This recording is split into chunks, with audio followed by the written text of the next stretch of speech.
E como nós já havíamos anunciado, as participações conosco dos doutores César Alexandre Marinho, advogado trabalhista, e também do doutor Cláudio Riciopo, ele que é especialista em recursos humanos.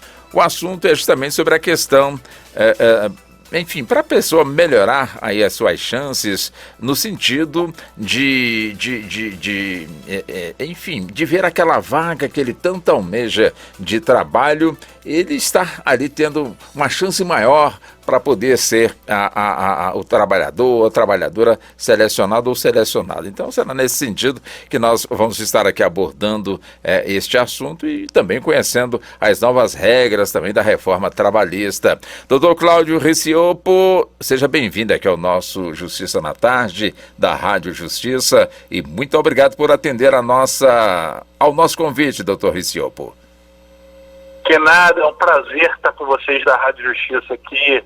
Uma ótima tarde a todos os ouvintes. Muito obrigado pela gentileza. Doutor César Alexandre Marinho, também é sempre bom tê-lo aqui no programa. Muito boa tarde, doutor César.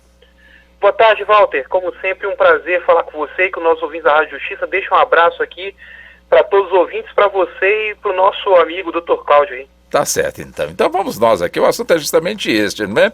O número de pessoas que vem buscando aí uma vaga de emprego, com toda certeza é bem maior das vagas que são ofertadas, que estão sendo disponibilizadas pelas empresas.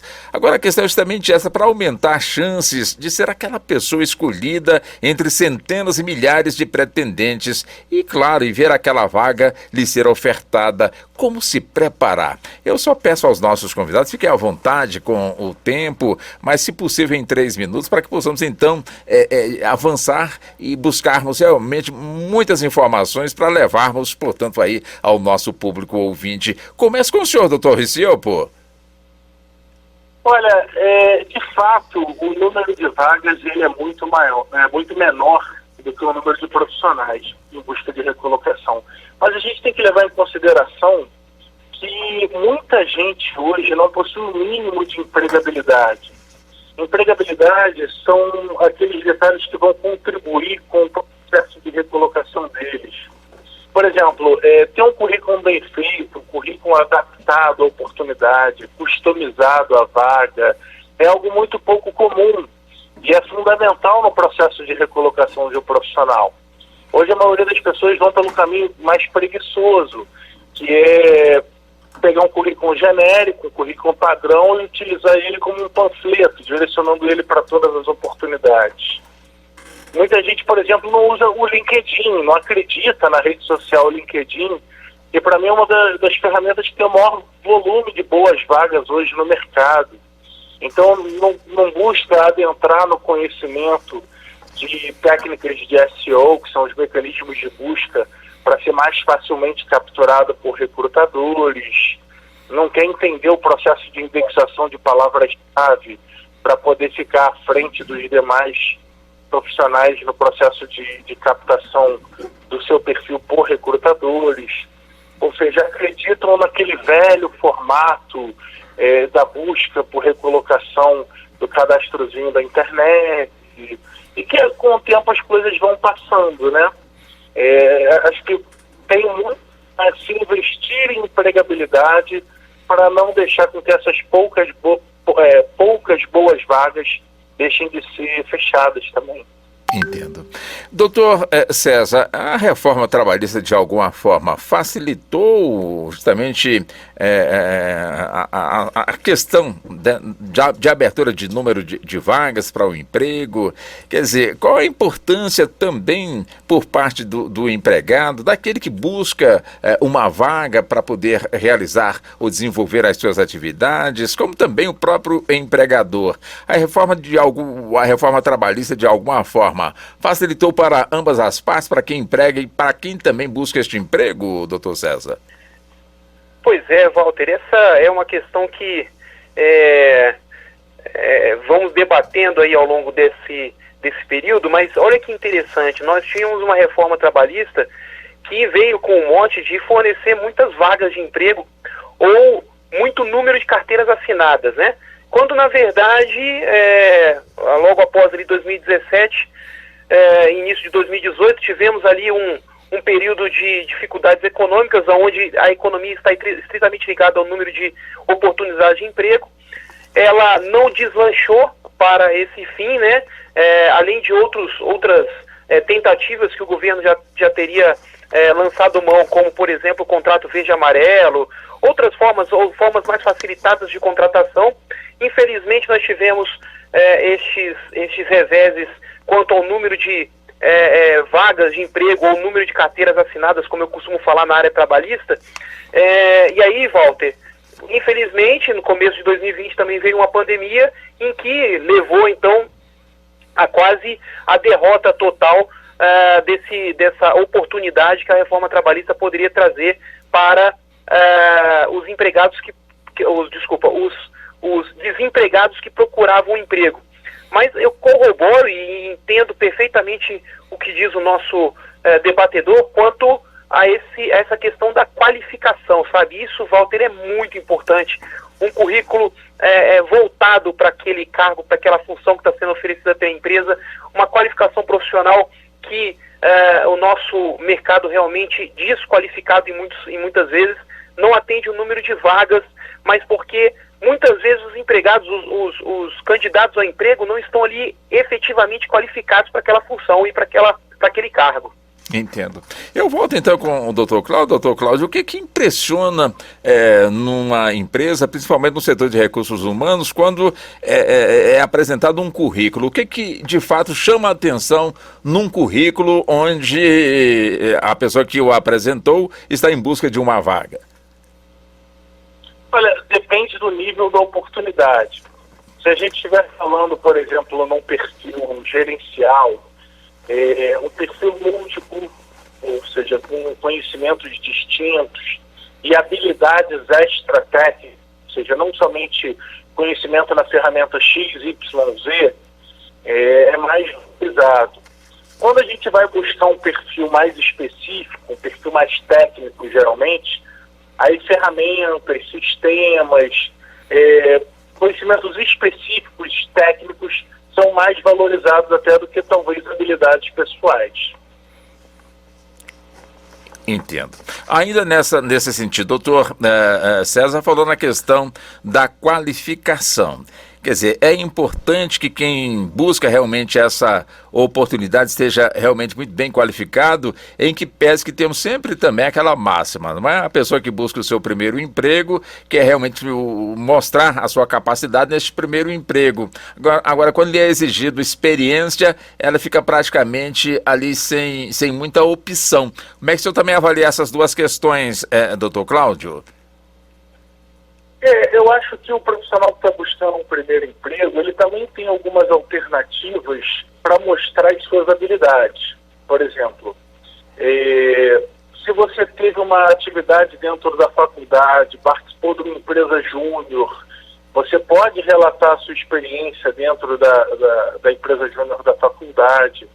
Se você prestou um serviço filantrópico, fez uma atividade filantrópica, e, por exemplo, você era responsável pela distribuição de alimentos da sua igreja, você pode falar como é que você cuidou dessa cadeia de distribuição, até como uma vaga, por exemplo, de assistente de logística. É um início, entendeu? Como é que você comprou esses alimentos, de que maneira você buscou o melhor preço, por exemplo, uma vaga de comprador júnior. Então, você pode buscar dentro das suas vivências, não necessariamente dentro da TP, habilidades, informações que possam fundamentar a venda do seu perfil para um recrutador. Entendi. Doutor César, o custo que normalmente as empresas têm com o empregado, de alguma forma, nesses debates, nessas reformas, ou nessa última reforma trabalhista, de alguma forma, trouxe incentivo, trouxe modificações que não venham essas modificações prejudicarem o empregado e muito menos onerarem ainda mais o empregador, doutor César? Que análise o senhor faria para nós a respeito dessa questão? Que bom, Walter. Olha só, é uma questão interessante porque temos todos os encargos trabalhistas, toda aquela situação de custo além do pagamento do salário, é claro, da contraprestação pelo trabalho realizado, diante dessa constatação. Por isso é muito comum, durante as seleções de pessoal, né, verificar ali um valor de salário que será, claro, né, não só o salário como outros benefícios que são pagos ao empregado, então concedidos ao candidato ao emprego, que entra naquele custo, naquele valor que a empresa tem para arcar com aquela vaga, né? Então, é interessante porque a reforma trabalhista, ela até, em alguns casos, como, por exemplo, a ajuda de custo, o pagamento de alimentação que não seja em dinheiro, abonos, prêmios, ela retirou uma natureza salarial e ficou muito mais claro no texto da reforma trabalhista essas condições, ok? É claro que nós estamos falando de pagamento da contraprestação mensal, do salário, porque o salário tem a sua natureza alimentar, a sua natureza de contraprestação, incidindo aí ainda toda a tributa, melhor dizendo, né, os encargos trabalhistas, não só a tributação, mas outros encargos trabalhistas de natureza social, por exemplo, e fiscal. E a empresa, ao conceder, ao direcionar essa vaga para o mercado, ela leva em consideração, claro, né, esses valores que vão incidir no seu fluxo de caixa ou no seu custo final, ali quando o empregado, quanto é que ele vai, quanto é que vai ser o seu valor para a empresa, entendeu? Eu só, Walter, lembrando aqui, essa questão, você tocou um ponto muito legal com o nosso debatedor, com o Dr. Cláudio aí, que é a questão da experiência. Muitas empresas exigem experiência contrariando a lei. Sei. A experiência prévia máxima que deve se exigir pela empresa são 6 meses. E aí, de vez em quando, Walter, a gente eu escuta ali, né, ou então lê ali nos jornais, principalmente antigamente nos jornais, hoje nos anúncios de internet, a procura de emprego, 1 ano de experiência, né? Esse 1 ano de experiência não é válido, tá, Walter? O máximo que se pode exigir hoje são 6 meses de comprovação de experiência prévia. Mas essa exigência parte de quem? É lei, doutor? Sim, a CLT prevê, ali no artigo 482A da CLT, se não me engano, 482A ou 482B da CLT, essa experiência prévia por parte do empregador, ou seja, é interessante que o empregador, por exemplo, indicar uma determinado cargo ou função. Isso é comum, né, que se faça nessa fase de pré-contratação, só que essa indicação não podem ter requisitos, por exemplo, muito personalíssimos. É o caso de distinção de sexo, por exemplo, de idade, por exemplo. Ela tem que ser muito mais direcionada aos requisitos que compõem aquele cargo ou função que o empregador esteja requerendo, anunciando, né, do que requisitos pessoais. Até para que isso não vire uma responsabilidade, ainda que numa fase pré-contratual, uma responsabilidade que o empregador venha assumir quanto a esse candidato a emprego. Então, é muito comum que você veja ali anúncios indicando vagas em que deve-se o empregado, o candidato a emprego, comprovar uma experiência prévia superior àquilo que é exigido na lei, que é o artigo 442A da CLT, que prevê apenas 6 meses. Ok? Entendi. Então, o prazo máximo de exigência de experiência prévia são 6 meses. Entendi. Deixa eu voltar com o doutor Cláudio Reciopo, doutor Cláudio. Quer dizer, 3 questões, né? Ou seja, uma delas é justamente o conhecimento em TI, tecnologia da informação. Quer dizer, temos também a questão, como pontuou aí o doutor César, a idade, como também tem o sexo. Como é o sexo da pessoa que está pretendendo, portanto, aí esta vaga?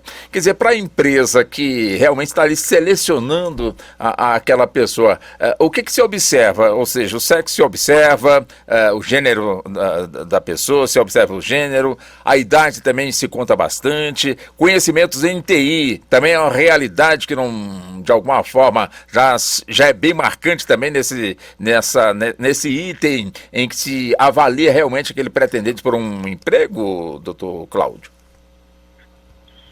Olha, os conhecimentos em informática sempre foram informações que constavam no currículo das pessoas por ser algum tipo de diferencial. Hoje, você conhecer, por exemplo, o pacote Office, Word, isso é pré-requisito fundamental para a sobrevivência de mercado. Se você não tem esse mínimo, dificilmente você vai conquistar um emprego bacana numa grande empresa. Né? Quanto à idade, sexo, às vezes o pessoal me pergunta assim, Cláudio, Eu tenho 60 anos, eu estou velho para o mercado, eu tenho 50 anos, eu estou velho para o mercado. Eu falo, depende. Se você estiver buscando uma vaga de analista júnior, analista pleno, e você tem 50, 60 anos, de fato você está bastante passado para o mercado. Sei. Porque dificilmente alguém vai contratar alguém numa vaga júnior com tal faixa etária, porque não proporciona um desenvolvimento profissional de longo prazo, uma expectativa de crescimento de longo prazo dentro da corporação. Agora, se você é um gerente nacional de vendas, se você é um diretor de unidade, se você, naturalmente, esse tipo de oportunidade vem para perfis mais sêniores.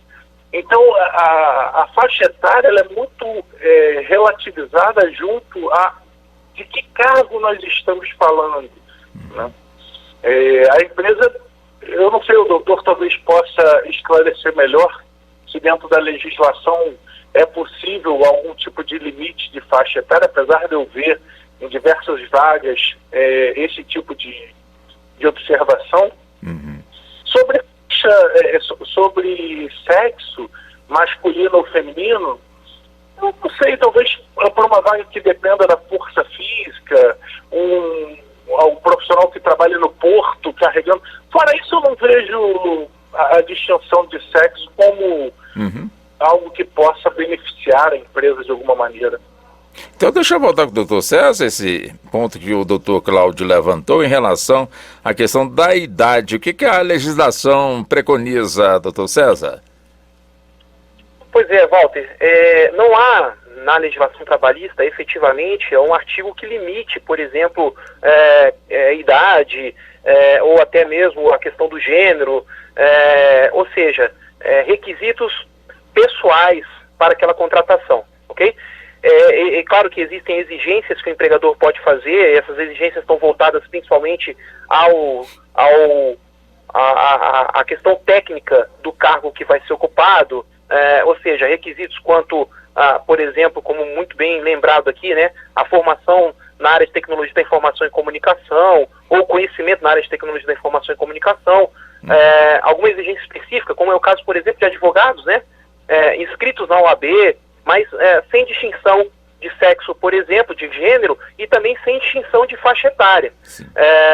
Isso pode ser considerado, inclusive, um item discriminatório ou abusivo por parte do empregador no momento da seleção desse candidato. Possivelmente, é até possível que se leve isso aos tribunais e que haja uma responsabilização, ainda que esse candidato não seja empregado da empresa, é possível haver uma responsabilização dentro dos tribunais trabalhistas. A título de exemplo, Walter, é o caso, e eu vou tratar aqui de forma distinta, é o caso de uma empregada, por exemplo, que está pleiteando uma vaga na indústria química. E ela não sabe ou não tem conhecimento ainda de uma possível gravidez, e a lei fala que não é possível, não é permitido a exigência do teste de gravidez para candidatas a emprego. Entendi. Então, nesse caso, Walter, me parece até no sentido de proteger o feto e proteger essa mãe, de que se exija, tendo em vista o trabalho que ela vai realizar, como, por exemplo, algum tipo de elemento de agente químico que possa causar uma doença no feto, por exemplo, tá? Então, nesse caso, é possível a exigência. Mas veja que o fundamento trazido pelo empregador é a proteção à vida, que é o bem mais valioso que nós temos, né? Então, nesse caso, é possível a exigência. Então, veja, que eu não poderia discriminar, por exemplo, dizer o seguinte: olha, na fase de pré-contratação ali, usando ou a entrevista ou a formulação de documentação para entrega para o empregador, dizer o seguinte: olha, você vai ter que me trazer um atestado aqui de não gravidez, porque se você estiver grávida eu não vou te contratar. Veja que isso é uma forma muito latente de discriminação. Por outro lado, caso nós tenhamos ali um cenário que represente um perigo à vida, por exemplo, é possível exigir, no caso, o atestado de não gravidez. Entendo. Já que o senhor tocou neste ponto, eu avanço então com o doutor Cláudio. Doutor Cláudio, justamente já tendo como foco a pessoa com deficiência, ou seja, as pessoas que de alguma forma elas têm todo o direito, como todas as demais, de pleitearem, portanto, também aí a sua vaga de trabalho, como também sabemos que existem leis que de alguma forma determinam que as empresas tenham um percentual para poder também ter nos seus quadros de funcionários também pessoas com deficiência. Enfim, a forma de ter também um currículo para ser analisado pela empresa que está ali ofertando vagas de trabalho para esse segmento da nossa população. Tem alguma mudança ou não, doutor Cláudio? Não, a única coisa que eu posso relatar é que é muito difícil você preencher os cargos quando você busca profissionais deficientes para preencher a legislação. Sei. Porque para quando você busca, por exemplo, um cargo mais técnico, tratando de perfis não deficientes, onde a gente tem uma demanda, ou na verdade uma oferta de mão de obra muito maior, né, muito mais disponível, o recrutador eventualmente ainda tem a dificuldade para preencher o cargo, por não ter um pré-requisito ou outro nos currículos que ele recebeu. Quando você limita aquela vaga, por exemplo, a profissionais deficientes, você diminui muito a oferta e, consequentemente, aumenta a dificuldade do recrutador de fechar a vaga de forma enorme. Essa legislação, eu acho ela muito importante, mas nós não temos hoje, como o doutor mesmo citou, uma qualificação de mão de obra muito bacana para preencher esse tipo de oportunidade que, se não me falha a memória, o doutor pode certificar, tem que ser 5%, acho, do valor do total de empregados da empresa. O doutor pode esclarecer um pouco melhor. Sim, doutor César. Doutor César, então explica para nós, doutor César, existe dentro de uma empresa com um determinado número de funcionários um percentual para que esses funcionários sejam realmente pessoas ou trabalhadores com deficiência, doutor César? Walter, existe sim, e em que pese não conhecer ainda o doutor Cláudio aí, mas estamos em sintonia aqui, porque enquanto que ele estava falando aqui, estava lembrando aqui da alteração que foi feita na Lei 8.213, né? Aquela lei que a gente trata muito sobre benefício do INSS, auxílio-doença, auxílio-acidente, mas a Lei 8.213, no artigo 93, ela trouxe esse sistema de contratação de pessoas, pessoas com deficiência, né? E reabilitados, né? Então, e realmente, eu corroboro mais uma vez a constatação do Dr. Cláudio, que é muito difícil atender todas as exigências legais. Então, só para você ter ideia, Walter, a informação trazida pela lei é o seguinte: as empresas são obrigadas a preencher de 2% até 5% dos seus cargos, né, de pessoas que sejam reabilitados ou pessoas com deficiências. Até 200 funcionários, a empresa tem até 200 funcionários, 2%, entre 201 e 500 funcionários, 3%, de 500 funcionários a 1.000 funcionários, 4%, e acima de 1.000 funcionários, 5%. Né? Veja, só relembrando aquilo que eu trouxe, né, na informação anterior, que a gente tratava sobre a possibilidade de realizar uma espécie de contratação, de fase de pré-contratação discriminatória. A empresa, ela tem que cumprir essa lei. Ela é, inclusive, passível de multa administrativa por parte da fiscalização do Ministério do Trabalho e Emprego, quando não cumpre. Então, Walter, é possível a lei, o empregador, aliás, lançar no mercado vagas específicas para portadores de deficiência. Tá? Então, não quer dizer que são pessoas, são contratações discriminatórias, do tipo, mas eu não estou aqui, eu não posso concorrer a essa vaga porque eu não sou qualificado aqui, eu não sou reconhecido aqui como uma pessoa com deficiência. Mas é porque é a obrigação legal que parte do empregador para isso. Então, que fique muito claro, mais uma vez também, que o candidato a emprego ele tem que saber ali o que ele está procurando e o que a empresa está ofertando. Não é qualquer vaga que ele pode concorrer também, né? O empregador também, eu lembro muito estreito entre o que o empregador pode oferecer e o que ele não pode discriminar do empregado. Entendo. Agora, doutor Cláudio, quer dizer, a pessoa que está ali naquele desespero, quer dizer, o tempo vai passando, o emprego não está chegando, quer dizer, ela pode, de alguma forma, ter ali, né, os seus currículos e encaminhar os seus currículos de forma aleatória para as empresas, ou é importante que ela pesquise primeiro no órgão de governo, Cine, por exemplo, ver quais são ali as vagas que estão sendo disponibilizadas, ou então, de alguma forma, tem aquela empresa ali, deixa eu mandar um currículo ali, porque de repente eles podem me aceitar. Como é que funciona aí essa questão, doutor Cláudio? Walter, essa é uma questão que eu acho muito interessante da gente falar, porque as instituições de ensino preparam você para ser um profissional de uma área específica. Por exemplo, você faz contabilidade, você é treinado para tornar-se um contador. Mas você em nenhum momento é treinado para conquistar um emprego de contador. Então você adquire um diploma de contador, mas você não tem empregabilidade para conquistar uma vaga de contador. Fica-se 4, 5 anos dentro de uma instituição de ensino apenas para ganhar um diploma, não para conquistar a empregabilidade. Eu acho que as instituições de ensino hoje precisam estar preocupadas com a inserção desse profissional no mercado de trabalho. Muita gente sai, até não estou falando só de faculdade não, até de cursos técnicos, sem saber fazer um currículo, sem saber preparar o seu LinkedIn, não sabe como utilizar as ferramentas, não sabe aonde estão as vagas de emprego dentro da área dele, não sabem participar de uma entrevista de emprego, não conhecem técnicas de entrevistas, não conhecem técnicas de negociação salarial. Ou seja, prepara-se um produto profissional, mas não para o mercado, para um diploma. Então esse é um enorme problema que nós temos hoje. Muitas pessoas têm até um potencial técnico, mas não sabem como utilizar esse potencial técnico e transformar isso em empregabilidade.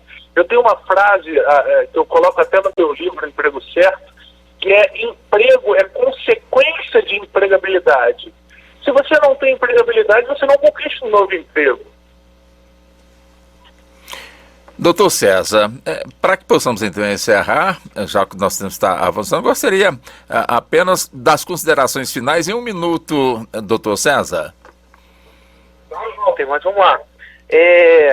Acho importante, Walter, que os candidatos, eu tratava disso há um tempo atrás aí, numa entrevista que fizemos, sobre os desalentados, que é aqueles que nem sequer mais gostam de procurar ou tentam procurar uma vaga de emprego. Nós temos os desempregados desalentados. Que utilizem mais as tecnologias da informação e comunicação. Eu acho que isso é extremamente importante para, no nosso mundo virtual, digamos assim, procurar as vagas de emprego que melhor se adaptem às funções que eles exigem, buscar sempre a qualificação profissional, o crescimento e conhecimento é muito importante. Quando eu for realizar uma entrevista de emprego, eu acho que é importantíssimo, como o professor Cláudio falou agora, fazer um bom currículo, um currículo que demonstre a sua formação e a sua experiência, mas também ter uma boa entrevista de emprego, conhecer previamente um pouco da empresa, tomar cuidado com o seu aspecto pessoal ali, com a sua vestimenta. Às vezes são dicas que parecem até triviais, mas são verdadeiras, né? Por exemplo, utilizar ali na entrevista de emprego uma vestimenta que combine com a empresa, por exemplo, né? Com as cores que a empresa, por exemplo, tem, que você já pesquisou anteriormente.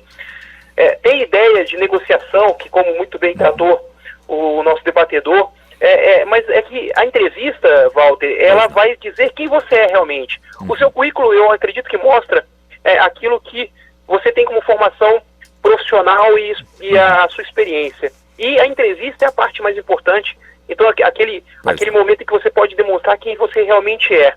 E ter cuidado, Walter, uma coisa interessante, das suas redes sociais, né? Porque hoje as empresas, elas realmente pesquisam nas redes sociais, elas estão aí, então elas pesquisam nas redes sociais. Pois não. Saber o que você posta, o que você, como você se coloca diante da sociedade. Isso é muito importante, eu entendo que são pontos importantes para essa nossa conversa, Walter. Pois não. Doutor Cláudio, também um minuto para as considerações finais, doutor Cláudio, por gentileza. O doutor falou um negócio bastante interessante, que é pesquisar a empresa antes de ir para uma entrevista de emprego. Eu tenho uma frase que eu digo: você não vai ter uma segunda chance para causar uma boa primeira impressão.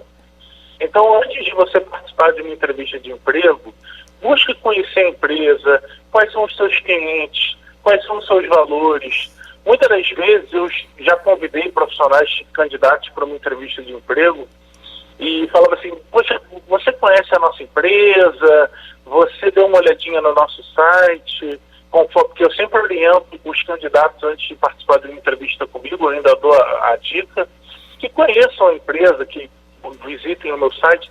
E às vezes o candidato fala assim: eu dei uma olhadinha superficial, para mim já é o suficiente, eu já entendi o tamanho do interesse dele em estar participando da entrevista comigo.